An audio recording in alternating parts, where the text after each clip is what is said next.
Today we're going to focus on English poetry. English language poetry is incredibly diverse and complex. I personally believe that it is very important that English majors, like yourselves, become familiar with its diversity and complexity. Unfortunately, familiarity with poetry seems to be dying everywhere. Why is that? I fear that poetry may be a dying art. So, it is the duty of English language departments across the country to bring it back to life. Okay, I'll get off my soapbox now. Let's see, to start. What is a poem? Nobody wants to take a stab at this one, huh? I don't blame you. It's hard to say exactly what poetry is. Like I said, it's a diverse and complex form. I think most of you, though you may not be able to define one, could point out a poem if you saw one, right? Poems look different on the page than prose does. Okay, to organize our discussion of what a poem is, let's break it down to traditional forms and more recent forms. Traditionally, poems were performed rather than read.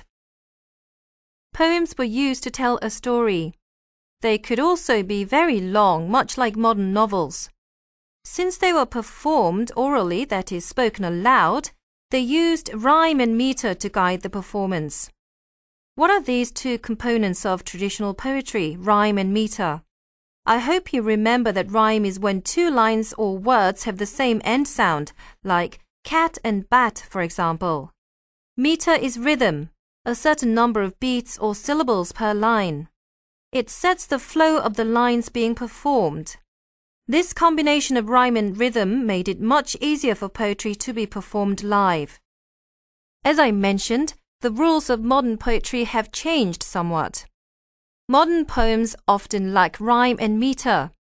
Now, poetry tends to be characterized by an intense and precise use of language. Also, modern poets often attempt to focus on one observation of the world rather than tell a larger story. To further distinguish modern poetry from prose, you can look at the lines on the page. Compared to prose, poetry is written in shorter, broken lines. Also, the lines can appear anywhere on the page, not just at the left margin. The short lines and intense language used in modern poetry help the reader see the subject in a fresh way.